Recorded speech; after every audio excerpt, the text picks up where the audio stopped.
5 clean sheets, two goals conceded. It's very different from the Liverpool I remember. Yeah, this is more score and then let's see the game out.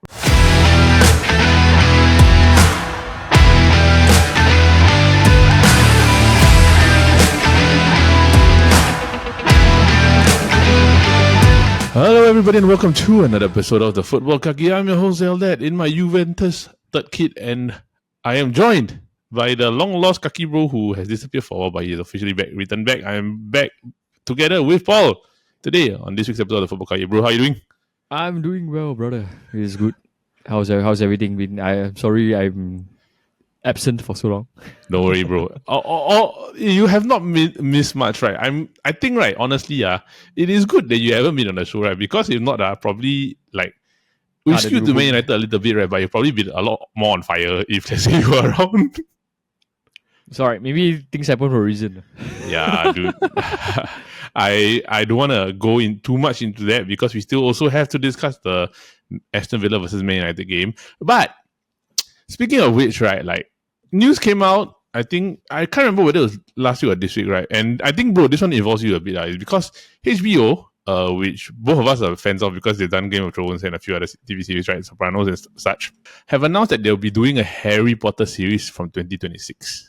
Oh, wow. That's very bold. And they have also declared that the series will be based on the deep dives into the books. So essentially, like, all the Harry Potter movies have been based on books, am I correct? Yes.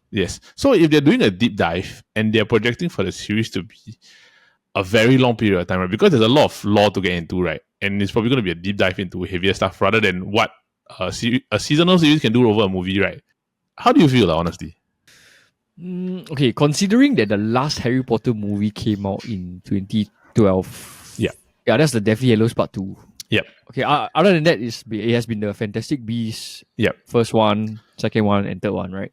There is no continuation of Harry Potter since 2012. So yes, this is very bold, I would say, considering that the game Hogwarts Legacy came out. Yep.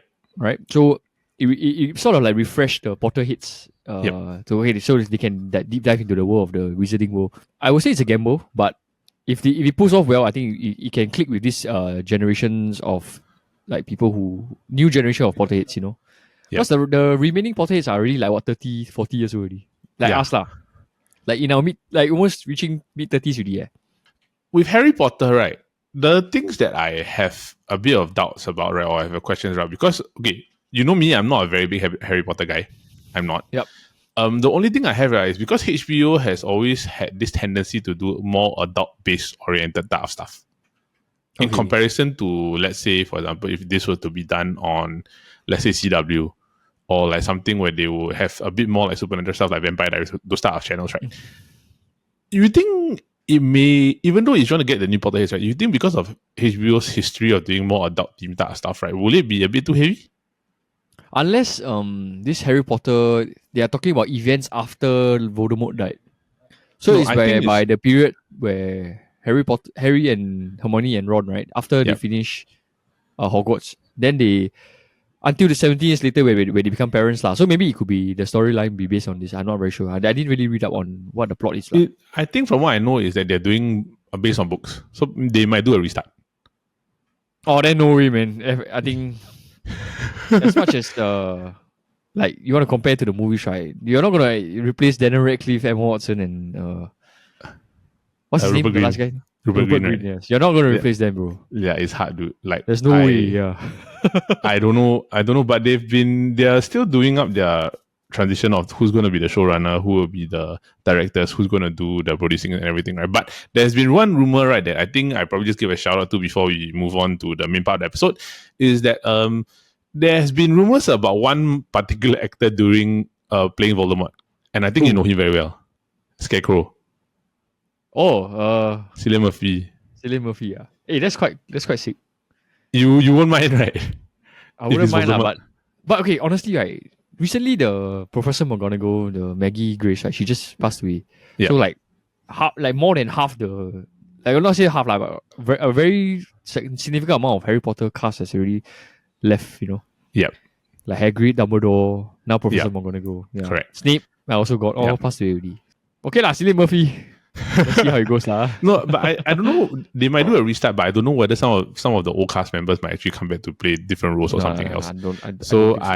I'm not sure. We shall see. The series is gonna touted to be in 2026, so we still got a long time to go lah. I think by the time the new House of Dragon season comes out, right, probably Harry Potter will come out. Yes. judging by how Game of Thrones seasons always show up. All right, so we are the Football Kaki, and this is of course a football podcast episode. So what we are going to do today is that we are going to talk about the 3 games, which of course Manchester City versus Fulham, Crystal Palace versus Liverpool, and of course Aston Villa versus Manchester United. Right now, bro, what is going on this week? All right, bro. What's going on is just when we think things can't go worse for Man United, right? Yep. The universe always finds a way to mock us. In the world of the Italian football, David De Gea saves 2 penalties in one game.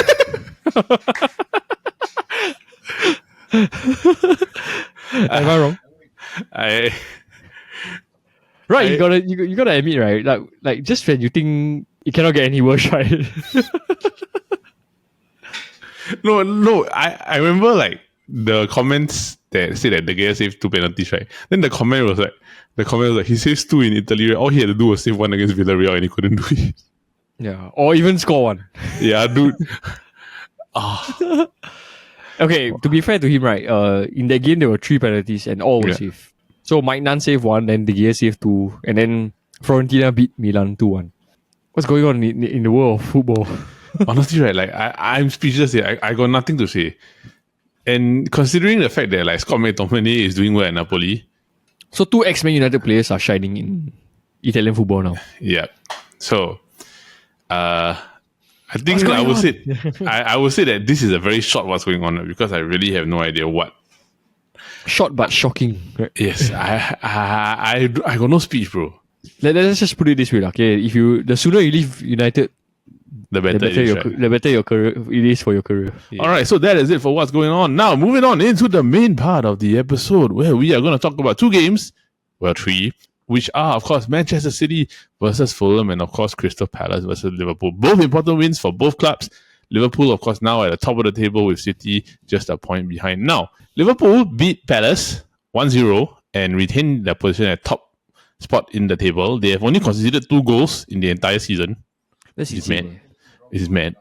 And what, 5 clean sheets? 5. 5, no. bro. Yeah, 5. 5, right?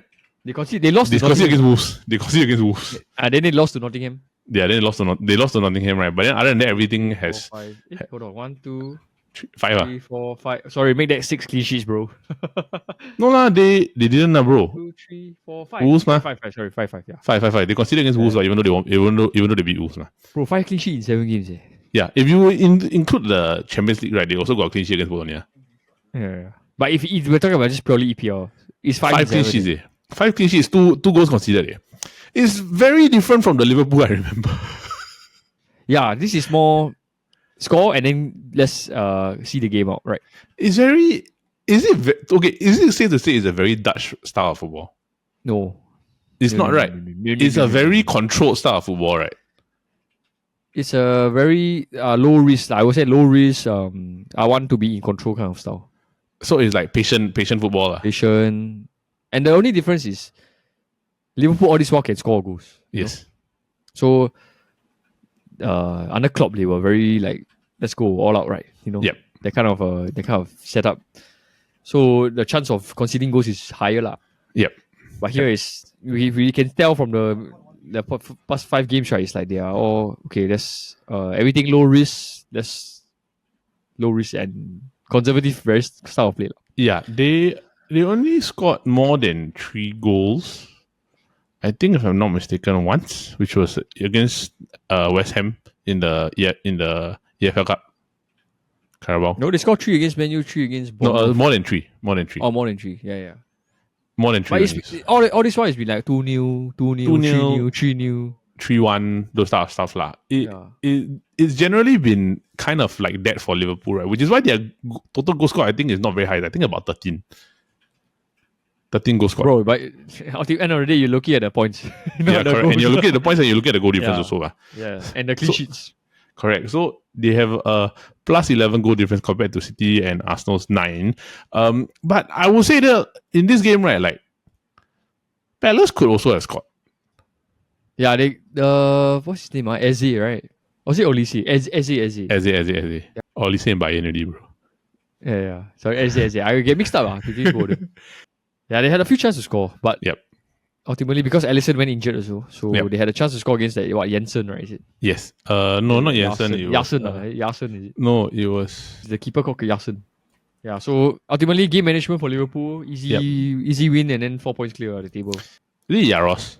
Yaros, not Yaros. Yaros. Sorry. I was trying to confirm the goalkeeper, right? It's Yaros. Okay, so I think in this game, right, like Palace wasted their chances, right? But Arne Slot, after the game, he mentioned about Alisson's injury, right? He's looking likely to be only back after the November international break, not this October one. Yeah, because I saw he cleared the ball, right? The more he cleared, he went on the ground and he took out his gloves. That's a sign. Like it's like nobody knows your own body better than yourself. Yeah. Right? Yeah. So the moment he took out his gloves, then even the commentator said it looks like he knows he's injured. He was feeling his hamstring as well. Yep. Yeah. So certain points as a goalkeeper when you try to like panic clear the ball, right? Then you will tend to pull something lah. So I think that's what he felt. I also would think so. And also, like Alisson's performance in this game was very important because he actually kept out quite a few goals, at least 3 or 4. So if it wasn't for Alisson, Liverpool probably could have lost this game quite easily because of the chances that they had. Liverpool took an early lead, so I think they took an early lead, but just that Liverpool wasted their chances, right? But also Palace also wasted their own. So there was one controversial moment though, where Van Dijk pulled the Mark Guehi. Hey, I think any other team, right? There's a penalty, so because Van Dijk saw the ball, right, the trajectory of the ball, he knew that Guehi could have challenged for it, so he did a very subtle pull, Yep. And many people have been penalized for much lesser than this. Yeah, I know. We've seen it happen to us before, but I mean, like it is what it is, lah. Like the fact that red cards can be overturned after appeal shows that actually the referees are just not very good now. Yeah, I don't know what's going on already. It's still same clown circus show that is going on. Correct. So, I mean, it is what it is. But currently, Liverpool sit at the top of the table. I think Alisson being out will definitely be a bit of an issue, but we're hoping that the goalkeeper can actually carry out. I think with Liverpool's current style of football, see whether you agree, right? I think it should be a bit more easier to contain his absence compared to when he was under Klopp. Yeah. I mean, it's not very... it's like you rather Van Dijk injured or Alisson injured. You choose one, Yeah. Yeah, it's like rather like Alisson. But then there was a time where Adrian was was conceding quite a lot of goals, right? But I wouldn't know because I'm not a very like Liverpool supporter. But but I think defensively they're quite sound, so I think should be okay. Yep. Correct. All right, so that brings us to Liverpool retaining their spot at the top of the table with 18 points, just a single point ahead of both Man City and of course Arsenal. Now, bro, in this game between Manchester City and Fulham, right, City come out victors 3-2, but it wasn't without challenge, right? Like Fulham, I thought they did okay. Bro, do you see the Jimenez one?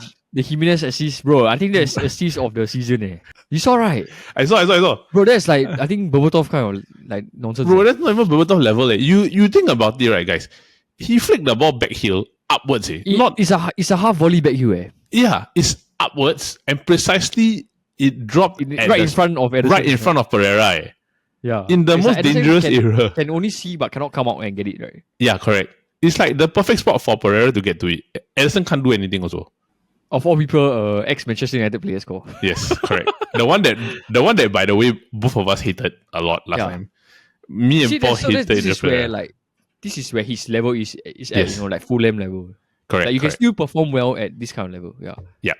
Yeah, but I mean, Fulham got the goal, but City came back.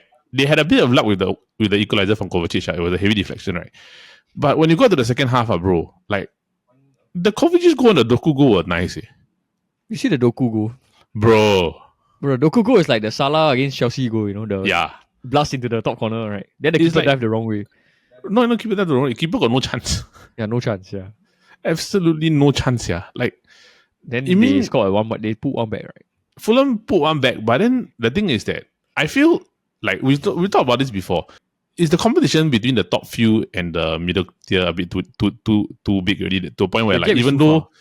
even though like Fulham had like one goal, right? Like you don't expect City to lose or drop Yeah, points. and they did all this without Rodri and KDB. Oh, they play what Rico Lewis, CDM, like roaming around that kind. Kovacic, Gundogan, yeah. But they put Kovacic at the spot where Rodri would be though. Because you Yeah, know so I think Rodri they- always outside the box. Yeah, so I think they put two players that Yep. can do Rodri's role. Inter-rotational lah. Gundogan and what's his name? Kovacic, yeah. Kovacic. Correct. And it's interesting because like I was watching a video on analysis, right? Why Rodri is so good, right, is because he's always like the guy outside the box.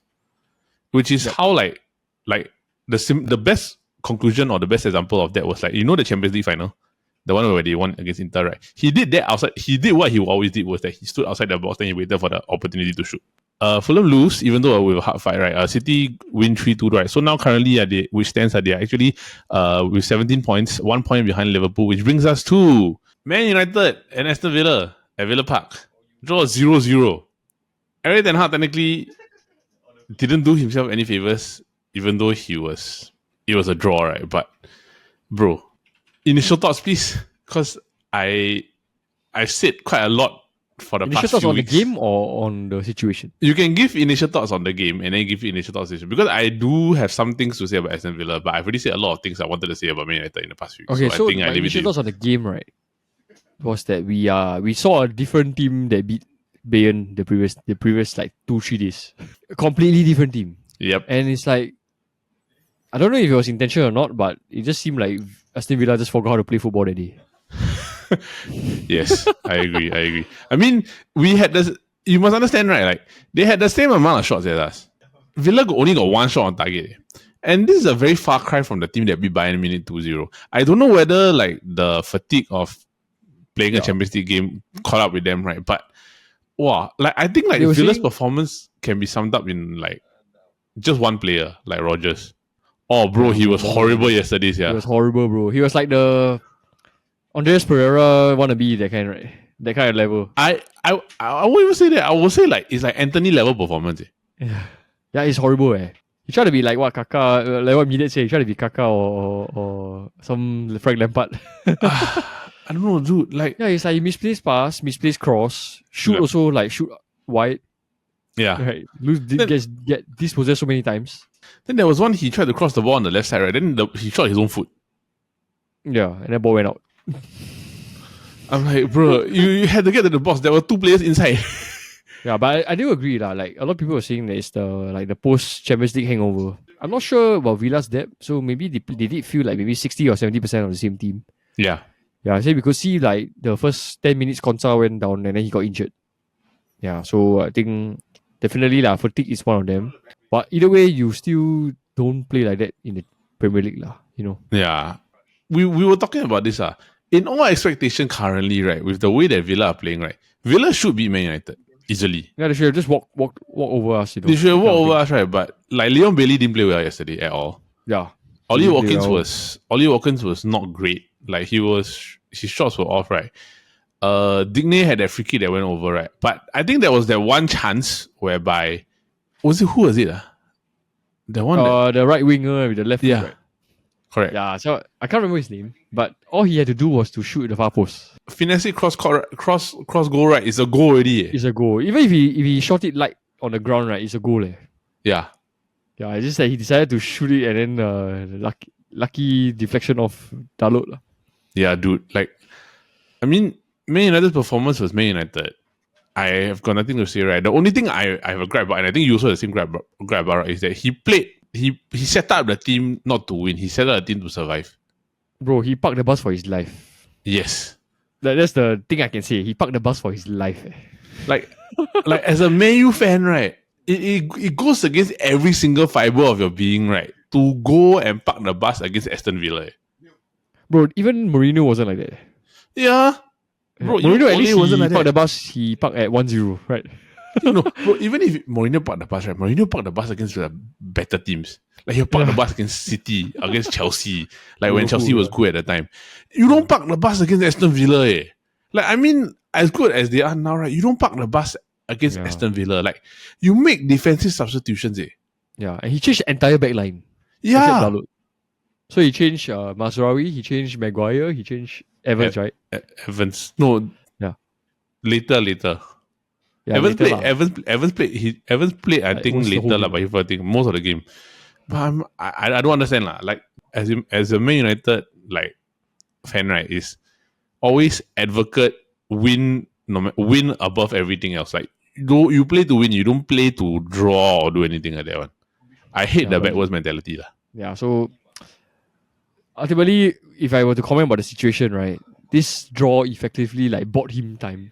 But I would say to the fans that say that they bought him time, but I would say what time? Yep. What time does he have left? Yes. You know, 1 more game, 2 more game, I have no the idea. game until the next loss or what? Yep. You know. So this draw miraculously like wash away everything that he's done? I won't Badly, say. you know. Yeah. I don't think so lah, dude. When you're 14th and you only score 5 goals, and your goal difference is negative in your past 3 Bro, years, Brentford over the weekend scored 5. and we're playing Brentford next, right? And Bermo, yeah. Yeah. So I mean, ultimately, I don't know. I just feel that every time we have a game before the international week, right, we play like horrendous stuff. Yeah, I can't lah, dude. Like they're just as we speak, right? Like after I think about just the day before this episode as on Wednesday, right? They're having a board meeting at Man United. So I don't know. Honestly, I don't think they will do anything. I don't think they'll do anything also. But I mean, how much longer before you can get this? I've already said it. I've already said it multiple times already. It's like our season is already ruined. Right? How much further do you want it ruined before y'all wake up and say that, okay, we got this wrong. Yep. Let's change the manager. You know? Yeah. Like I think it's come to a point where like if you are sitting back and parking the bus for your job, right?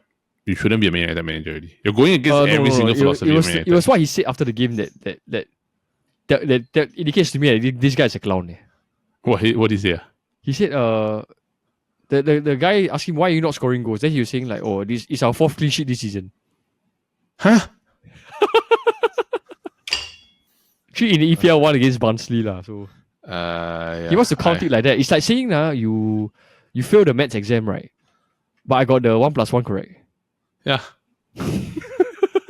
Bro, enough of Man United. Enough of Man United. I don't talk about this really. So with that, we conclude our matches, but it brings us to technically the most important part, the match of the week that returns after the international break. It is, of course, Liverpool versus Chelsea. So Chelsea had a draw yesterday, 1-1. But I want to ask you lah, bro. Like, what are your thoughts on Cole Palmer? Because you weren't around last week when you weren't around when he did the 4 goals in 20 minutes. Oh, bro, that was insane. Eh. I think that's like that's the fastest player to score 4 goals in the EPL, right? Yeah. Yeah. And it's not even a striker. Eh. He's a cam. Yeah, he's a cam. It's not even a striker. Eh. All I can say is right. This Cole Palmer is on another level lah. I think he's. For what we saw last year, we thought he was a one-hit wonder or something. Maybe some people thought that he was just a one-hit wonder. Yep. This season just reinforced that it's not a joke. This Cole Palmer. Plus, I think they have a right coach that will bring the best out of this team. Yes, correct. Maresca, right? Yep. It's night and day between how they were under Pochettino and how they were under Maresca. Because like I remember we were talking to media, right? And I think you agree also is that the difference, right? In between how we looked at Chelsea before the season started and how we look at Chelsea now, right, is night and day. Like, remember, we were all like taking the piss out of Chelsea, like the biggest squad, like they're clowns, they're not going to do this or anything like that, right? Now, they're one of the best teams in England. Eh? Yeah, because I think Maresca is very smart in a way that he knows that, okay, let's say I have 30 players. I will make the best out of these 30 players. So each competition, right, he has a specific set of players. Yeah. So, like, if you notice, right, the Conference League, Cole Palmer doesn't even play at all. Yeah. He's not even registered in the Conference League. Do you know that? He's not even registered there. That's how much depth they have. So that in the Conference League, they can play like Madueke, Sancho, Like I don't know who else at camp. Maybe Felix, right? Yeah. See, but in the league, it's another set of strong 11, where Cole Palmer starts every game. Yep. Yeah, Nicholas Jackson. And then the two wingers are interchangeable. They put the thing, it's like your squad depth is insane, right? When you have Nicholas Jackson and Cole Palmer in watching the game in the sense. It's like, Bro, it's like they're only weekend players. It's like the fact that, right, Maresca can get like this Chelsea team's depth to make sense. Yeah, and like the standard is the same. Yeah, that's like, it's like usually you take Cole Palmer out, the way the team plays is different, right? Yeah. But they still get the result, So they still get the result. That's the mark of a good coach. The thing. That's why I say the battle of the ball was. I mean, Pep is number one lah. Pep is for sure number one. Pep's number one, right? But speaking of which, right, like as good as Chelsea are, right, currently, right, I would say that Liverpool are, as league leaders, right, they're the best in England at the moment, right? And the way that they're playing now is very different from how they would have approached this game last year with Jurgen Klopp. So we talked about this earlier. Yeah, like the control football that Liverpool play now, is this going to have an effect on Chelsea? Because it's not as open season anymore already. Yeah, so I feel that it's hard to make a judgment now. I will feel that on the day itself, the game, right, it's just see who outclass each other, see who outclass the other opponent in terms of like tactics or in terms of risk taking, right? Yeah, then you will see who will come out better of it. I do feel that it will be very close. Maybe both conservative, very low risk, then maybe a draw or something like that. Yeah. I would say that with Liverpool's defensive record currently, right, I would say that they actually do have a chance of actually keeping Chelsea out, because I would definitely think that if the way that Arne Slot like pronounced like how he tackled Man United in the interview after the game, right, I would definitely think he has a game plan for Chelsea. So I won't be surprised if, let's say, they go on to take this. So what's your prediction? Oh, by the way, since you're back, right, we haven't done this in a while, right? It's been 1-1. Okay, so we restart at 1-1. We restart at 1-1, right? So we restart at 1-1. Thanks for keeping check. We restart at 1-1, right? But since you've not been around, right, the past few weeks, me and Mia just making our predictions, we never really took anything into the points tally. So it's been 1-1. What is your prediction? Can I just know who is playing home? It is Liverpool home, Anfield. Okay, I will go for Liverpool 2-1 win. Okay, for me, right, I think it's going to be very tight. Go the other way, go Chelsea win. I can't. You can't. It's very hard. You got to bear in mind that it's the international week, right? So I do think some players might get injured or not, Yeah. Kind of thing. Okay, so this is taking into conclusion, right, that basically everybody returns. So, I'm going to go with a very simple but I think steady thing, because I think this game is actually going to be quite tight. I'm going to go with Liverpool 1, Chelsea 0. Okay. So Liverpool win yeah. Liverpool win 1-0. 1-0. I think they're going to be 1-0. So, yeah, bro. I think that is it. We will see our predictions, right, because it's been on hiatus for a while. But once we get it ongoing already, right, see who takes the lead in our predictions battle. So with that is it for this week's episode of the Futbol Kaki. All right, so that is it for this week's episode of the Futbol Kaki, brought to you by the Chit Podcast Network. Now, for those of you who are tuning in, we just want to say thank you, and we hope that you continue to watch our other shows, which of course are the Copy Bros every Monday, where we talk about fun and trivial topics. This week they are talking about the Chinese songs.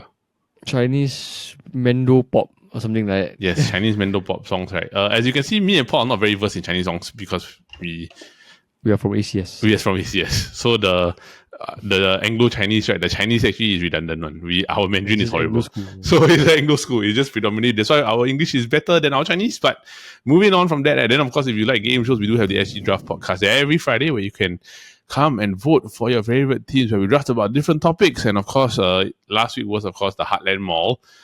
Who do you vote for? That's a very good question. I voted for the one that had... Was it the one at Uniqlo? Tory Q. The one that had Tory Q. Okay. Ken. All right. So I'm not going to give away who was the one that Paul voted for, but do give a look out for that particular episode. That was the episode that comes out every Friday 8 a.m. Of course, there is an interactive portion where you can actually go to our Instagram page and vote for your favorite team. Voting, of course, opens at 12 p.m. every Friday and then closes at 11:59 a.m. on a Saturday. So do go and vote and of course, watch the episode because it's a lot of fun. So, with that, from me and Paul, from everybody here at Futbol Kaki, we just want to say thank you. If you're not liked and subscribed, please do so. And if you have, please ask your friends to help like and subscribe also, because we want to produce more content for you. So we want to grow this channel. So from everybody, me and Paul, have a good week ahead. We will be taking a break next week, by the way, because of the international break. We will be back the following week after the Liverpool and Chelsea game. So from everybody here, we just want to say thank you. Have a good week ahead. Bye-bye.